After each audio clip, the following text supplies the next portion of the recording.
Girl, I don't know why I read this book. I should have listened to the Audible. It's a little spicy too, y'all. It's a little erotica. I feel like I skipped a whole part of my life where I should have been more intentional about mastering me. Some courage on my behalf to book a therapy appointment. Read me, sis. Yes.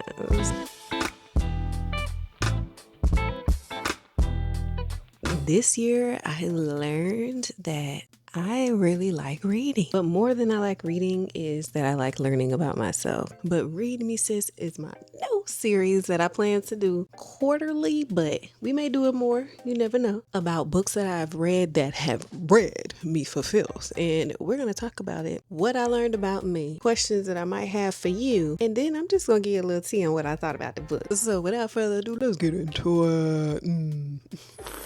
The first book that I read this year that I just could not put down. Okay, not the first book, but the first one that I felt like read me, sis, was Before I Let Go by Kennedy Ryan. Baby. Now, I know this has been out for a little minute and I may have been asleep on it, but y'all know I just got to read my book, so bear with me, sis. Okay, don't read me. My cousin bought this book and she said it was really good. The main characters are Jasmine and Josiah. They have kids and it's basically about a couple who was like in love with each other from kids and basically told each other they was going to be together forever. At some point, they experienced so much loss within their family, they ended up separating. And it's really just a beautiful love story that just teaches them about each other individually, but also teaches them about their relationship and whether or not they can work now, or maybe it's just best for them not to try it again. It's a little spicy too, y'all. It's a little erotica. But not so much, but just enough. How I just felt like this book read me was when it came to therapy. I'm always a girl who is going to advocate for expertise and never claim to know it all, and always looking for help with improvement. Like, I don't have any issue asking for help. And oftentimes I think I put a lot of trust in people, especially when they have experience and skills to back it up, like evidence to support. You know, spoiler alert. Josiah, he is not an advocate for therapy, but his son needs therapy. And so he decides that he's going to be an example for his son and go to therapy. But he didn't agree to go to therapy within the marriage and still wasn't necessarily sold on the fact that therapy worked. There's a perception about what therapy is and that there has to be something wrong with you and all the things. But he's definitely the black guy who's like, I don't need therapy. This moment within the book ignited some courage on my behalf to book a therapy appointment. I haven't been to therapy since like November of 2023. The therapist I like, she moved to a different practice, so my insurance is not covered by her practice. So I kind of just was like, I'm kind of over trying to find new therapists all the time, because that's a reoccurring event in my therapeutic journey, is that my counselor always ends up leaving in some way, shape, or form. So because of this book, that just sparked me to reframe my mind around therapy, which is like, go ahead and invest in your emotional and mental capacity. Did my first session this year, a week ago, and no regrets. I learned that I'm a person who is okay with learning from other people. That doesn't mean that I have to take everybody's advice, but I appreciate the knowledge of others. But I also recognize that I can be naive and a little gullible as well, and believe that what people are telling me, 9 times out of 10, I'm being an optimist, that what people are telling me is actually true. And sometimes I don't do my due diligence to do the research or go back and validate what someone has said to me or the research someone has done. I'm oftentimes a believer. I'm learning that I should be more curious, ask questions, and also do the work that I'm telling y'all to do by doing your own research. And I do that, but I want to say all the time, especially when I'm getting advice or seeking guidance from somebody that I trust. That's how this book read me, period. The Master of Me. by the one and only Miss Keke Palmer. Okay, yeah. Because I think this book dropped in November of 2024. It's been out a little minute, and I just listened to it in March of 2025.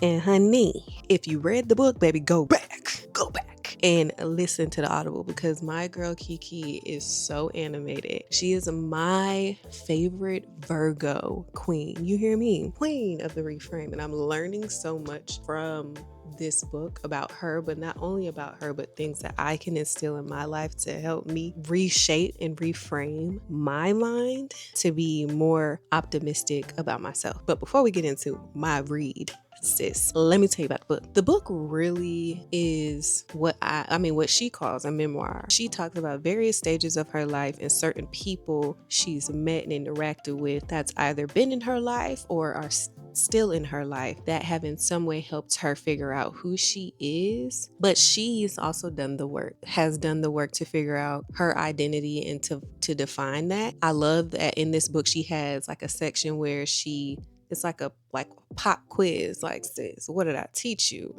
And I like that because it helps us to like go back in our mind and be like, oh, I remember when she said that, and then also helps us to remember it. She's really given us not really a playbook, but her playbook and how she figured these things out in her life, but also giving us a peek into her life, which I enjoy so much. And me listening to this Audible, honey, she has the animations on deck. And when I tell you she speaks life into that book, reading it will just not do it justice. So hear it from me.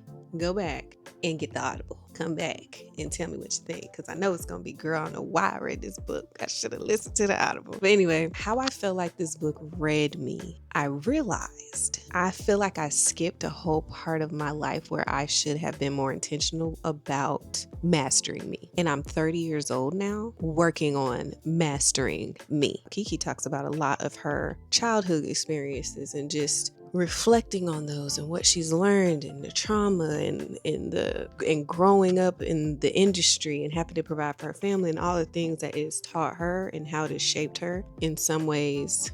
Because I've been in the military and my family was in the military, my mom was in the military, that I have been told what to do, how to do it, how to say it. I've been, I hate to say brainwashed, but in some way, shape, or form, there's a part of my noggin that desired to have a standard and to be a part of a community to have to follow the same standard, but I didn't necessarily learn or take the time to ask myself like the tough questions and to really learn what sets me apart from the community, from everybody else who looks alike, walks alike, wears the same uniform, goes to the same school, all the things that make us the same.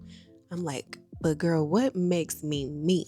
Love this book because it is helping me to get to know myself in a way that's way more intentional than the basic, like, I'm self-care and I'm going to get a massage and I'm doing this, that, and the other. But no, actual thought-provoking inquiries with myself, being tough on myself, having tough conversations, feeling my emotions, understanding my emotions, all the things. So in this way, my girl Keke read me. And when I say I'm learning to be the queen of the reframe in my own life, it is just so profound. So thank you, Miss Girl, for reading me for filth. Y'all better check out that book. Because I couldn't put down Before I Let Go, her first book in the Skyland series, I had to pick up the second one. But that was very much so after I decided to take advantage of the 3 months free that Kindle offers for the Kindle app, and anybody who gets Kindle Unlimited, yeah, plugged you in, you're welcome. Decided to purchase the second book of the Skyland series, which is This Could Be Us, and this focuses on the story of Soledad Charles, who is one of Yasmin's best friend from the first book in the series, Before I Let Go. And it focuses on her life. She's a married mom, she's a married mom to basically like a corporate executive, her whole life and time being in this marriage, she's basically just been like a mom creating this household. She didn't really work a 9 to 5 or a full-time job outside of mommy duties. There is another main character called Judah. He has 2 autistic kids, and one is more developed than the other, and not just kids, sorry, twins. And he is recently divorced. He is navigating being a single dad while taking care of 2 autistic kids. Soledad is also navigating her new life as well. I don't want to give it all away, but throughout the book, she is learning to love herself. And I mean love herself, like taking the time to what she calls date herself, which is going to help her down the line when it comes to getting in relationships and prioritizing herself, because that's something she's not doing in her marriage. Now, without trying to give away too much, let me tell you how this book read me. I realized something very similar. I basically realized that I need to spend more intentional time with myself. So I low-key have been enjoying getting out of the house and going to a coffee shop, working on some journal entries and questions, trying to figure out why I think a certain way, what my patterns are, what my thought patterns are. Also working on something that I think will help others with the same or similar journey as me, and doing something kind for myself once a week, because doing something kind for yourself just creates a deeper connection with yourself or whoever else you're doing, if you're doing something kind for someone else. But the kindness part is just like joy, something that brings you joy and that is heartfelt in service to yourself. I think I don't spend enough time prioritizing myself, prioritizing my feelings, prioritizing how I spend my time, what I spend my time doing, mainly because I really do have this servient attitude, this servient mind, and the servient spirit. And sometimes that really does prevent me from thinking about me. That part of Soledad's journey is what resonated the most with me, because it's time for your girl to go on a few dates by herself and get to know herself and prioritize herself, because I'm that girl. You know what I mean? I'm a cool person to be around. You feel me? Now check that. Read that, sis.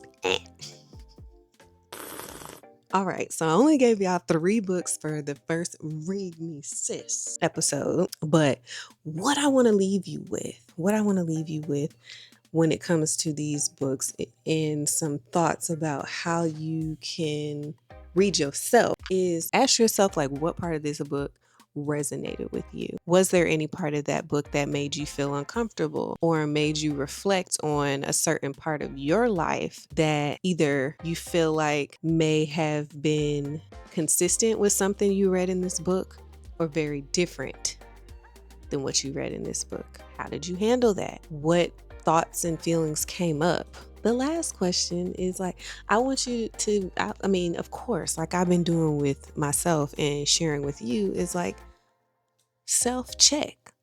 Like, what part of this book read you, sis?